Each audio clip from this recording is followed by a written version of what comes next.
তুই তোর কোন বাপরে আনবি কোন মারে আনবি আন, আমরা যাইতে দিব না। এই স্টুডেন্টদেরকে কারা আনছে, কে আনছে? করতে চাই যে এটা একটা গার্লস স্কুল, তাহলে আমাদের এখানকার নিরাপত্তা ব্যবস্থা কতটা ঠুনকো হলে বাইরে থেকে মানুষ এসে আমাদের বোনের গায়ে হাত তোলে, ওদের কলিজা কেটে খাবো আমরা। আর যেন ভবিষ্যতে কেউ কখনো অন্যায় করার কথা, অবিচার করার কথা, স্টুডেন্টদের গায়ে নির্বিচারে হাত তোলার কথা যেন না ভাবে। যে সেই মারধরের শিকার হয়েছি সেখানে ফিমেল টিচার্স রুমে ও যেটা বললো যে আমরা জাস্ট শাহনাজ ম্যামকে ডাকতে গেছি, আমরা শান্তিপূর্ণভাবে কথা বলছিলাম যে ম্যামকে প্লিজ আসতে দাও, আমরা ওনাদেরকে নিয়ে চলে যাবো, আমরা কিচ্ছু করবো না। ওরা আমাদের সাথে ভালোভাবে কথা বলেই নাই, তর্ক শুরু করছে। এরপর আমাদের বাবা মা তুলো গালি দিছে, বলে কোন বাপ মাকে আনবি নিয়ে আয়। এরপর ওরা যখন পারতেছিল না কথায়, তখন আমাদের সাথে ধস্তাধস্তি শুরু করছে, মারামারি শুরু করছে। এরপর দরজা লাগানোর ট্রাই করছে। পরে আমি এবং আমার কয়েকটা ফ্রেন্ড মিলে দরজায় ধরে রাখছে আমি যাতে দরজা লাগাইতে না পারে, আর বাকিরা মিলে রুমে ঢোকার ট্রাই করতেছিল। ওরা ওদের মধ্যে যে কোনো একজন আমার বুকের মধ্যে এত জোরে প্রেস করছে, কারণ যেহেতু আমি দরজার সাথে ছিলাম, বুকে প্রেস করাতে আমি একদম পিছিয়ে চলে গেছি, আমার মাথায়ও বাড়ি খেয়েছি।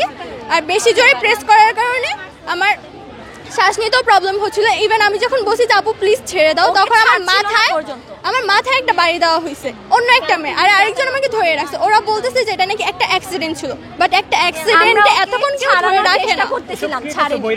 জি বহিরাগত স্টুডেন্ট। আর ইভেন আমার ক্লাস টিচার ওরা বলে তোমরা যদি স্টুডেন্ট হও আমরাও স্টুডেন্ট, আমরা হচ্ছে বর্তমান স্টুডেন্ট, আর আপনারা যে স্টুডেন্ট সেটার কোনো প্রমাণই আপনাদের কাছে নাই। ইনজুর্ড, আমরা যে ওকে রুমে নিয়ে গেছি, আমাদের পাশে প্রিন্সিপাল বসা, principal she doesn't care at all, উনি একটু এসে দেখলো না, পানি পর্যন্ত অফার করেনি। এগুলো কি ধরনের? আমরা তো 3 দিন আগে হচ্ছে কি আমরা আমাদের দাবিগুলো জানাইছিলাম যে যদি এই দাবিগুলো না মানা হয় তখন আমরা কঠিন কর্মসূচি ঘোষণা করব। আজকে যখন স্টুডেন্টরা এসে দেখছে যে হচ্ছে কি তেমন কোনো পদক্ষেপ নেওয়া হয় নাই, তখন তারা প্রিন্সিপাল সহ যে শিক্ষকদের বিরুদ্ধে হচ্ছে কি সমস্যা ছিল তাদের পদত্যাগের দাবিতে নেমে গেছে। তো প্রিন্সিপালের রুমে উনি আমাদেরকে ডাকছে, আলোচনায় ডাকছে। তখন হচ্ছে আমরা ওনার সাথে যখন কথাবার্তা বলছি, উনি যখন দেখতে পাইছে যে হচ্ছে কি ওনার বিরুদ্ধে সবাই, তখন উনি একটা দরখাস্ত টাইপ দিছে যে উনি পদত্যাগ করতে চাচ্ছে। তেমন অফিসিয়াল কোনো ঘোষণা না, কিন্তু উনি নিজে দিছে হচ্ছে দরখাস্তটা। এরপর ওনার যে সহকারী প্রধান শিক্ষক গৌতম চন্দ্রপাল, উনিও ওনাকে ডেকে আনার পর উনিও হচ্ছে গিয়ে পদত্যাগ করছে। এটা ছিল শান্তিপূর্ণভাবে, এই দুইটা শান্তিপূর্ণভাবে হয়েছে। এরপর যখন আরেকটা টিচার ছিল যার বিরুদ্ধে সবার হচ্ছে কি অনেক অ্যালিগেশন, তো ওই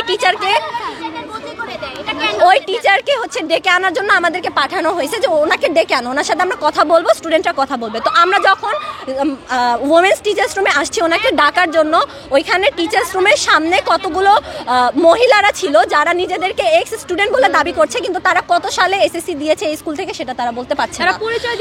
তারা বলে তারা 14 থেকে 15 বছর আগে নাকি এই স্কুল থেকে তারা এসএসসি পাস করছে, কমপক্ষে তারা আমাদের মায়ের বয়সী হবে।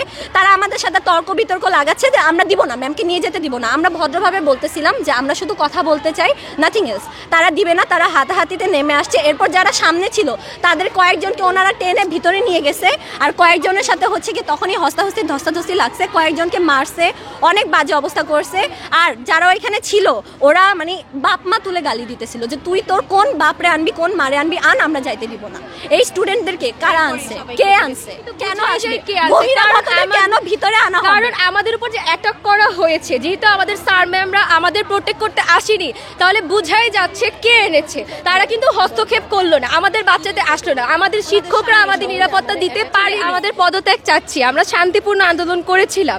অন্যান্য কোনো স্কুলে কিন্তু বাইরে থেকে মানুষ এনে আমাদের উপরে এভাবে অ্যাটাক করা হয়নি, কিন্তু আমাদের ম্যামরা স্যাররা ওরা বাইরে থেকে মানুষ এনে আমাদের মেয়েদের এত বাজেভাবে অ্যাটাক করছে, আমরা আর্মি আনতে বাধ্য হয়েছি। আমরা কিন্তু শান্তিপূর্ণ আন্দোলন করেছি, আমরা কিন্তু কোনো টাইপের কোনো বিশৃঙ্খলা করিনি। পরে বিশৃঙ্খলা এত হয়ে গিয়েছে, ইভেন ওরা হচ্ছে ওয়াশরুমে কিছু মেয়েদের আটকে রাখা হয়েছিল, মেয়েদের অবস্থা এত বাজে হয়ে গিয়েছে। আর স্যাররাও দেখছে, স্যাররা কিচ্ছু বলেনি। আমাদের প্রিন্সিপাল যে পদত্যাগ করলো তিনি পাশে বসা, তার পাশে একটা মেয়ে ইনজুর্ড হয়ে বসা, সেন্সলেস অবস্থা, ওর এই অবস্থা ছিল। ম্যাম লাগে দেখলোই না, ম্যাম ইভেন পানি অফার করতো না। আমরা এখানে যাচ্ছি সবকিছু দুর্নীতিমুক্ত। আমরা যদি আমাদের নিরাপদ না, সবার এখানে এক একজনের এক এক রকম দাবি, তবে আমার কোনো দাবি নেই। আমি শুধুমাত্র কর্তৃপক্ষকে প্রশ্নবিদ্ধ করতে চাই যে এটা একটা গার্লস স্কুল, তাহলে আমাদের এখানকার নিরাপত্তা ব্যবস্থা কতটা ঠুনকো হলে বাইরে থেকে মানুষ এসে আমাদের বোনের গায়ে হাত তোলে, ওদের কলিজা কেটে খাবো আমরা। আর যেন ভবিষ্যতে কেউ কখনো অন্যায় করার কথা, অবিচার করার কথা, স্টুডেন্টদের গায়ে নির্বিচারে হাত তোলার কথা যেন না ভাবে। 6 থেকে 7 জন, অনেকজন 6 থেকে 7 জন 6 থেকে 7 জনকে আমরা ধরতে পেরেছি। প্লাস আমি বলি কিছু স্টুডেন্ট আছে যারা পুরনো মানে আমাদের বয়সী, ওরা পরে চলে গেছে, কিন্তু ওদেরকে আবার ডাকানো হয়েছে টিচারদের হয়ে কথা বলার জন্য। ওরা বাইরে থেকে এসে আমাদের স্কুলে আমাদের কলেজে কেন আমাদের সাথে কথা বলবে? ওনারা তো না, ওরা তো বর্তমান স্টুডেন্ট না, তাহলে কেন কথা বলবে? বলে যে আমরা তো পুরনো, আমরা তো পড়ে গেছি এখান থেকে, আমরা তো জানি। তো কি জানো তাহলে চলে গেলা কেন? এতই যখন ভালো চলে গেলা কেন? এখানেই থাকো। ওরা টিচারদের পক্ষ হয়েছে, আমাদের সাথে দস্তা দিচ্ছে। ওরা আমাদের ছোট বোনদের গায়ে কেন হাত তুলছে? ওরা স্কুলের শাহনাজ মির্জি ছিল, হ্যাঁ শাহনাজ মির্জি আসলে আমরা ওনাকে আদর করে বলছি যে আপনি বের হন, আমাদের শিক্ষার্থী, আমরা তো আপনাকে কিছু করবো না, আপনাদের সাথে শুধু আমাদের কথা আছে কিছু, আপনি বের হয়ে যান, এটাই আমরা চাই। কিন্তু ওনারা যখন বহিরাগত স্টুডেন্ট আছে তারা আমাদের সাথে খারাপ ব্যবহার করছে, আমাদেরকে মারছে, অনেক স্টুডেন্টকে মারছে, বাথরুমে নিয়েও যে ইভেন্টকে মারছে এমনভাবেও করছে। তার থেকে আর কি বহিরাগত স্টুডেন্টদের প্রতি আমরা খেপে গেছি, পরে এদের থেকে আমাদের টিচার শুনবার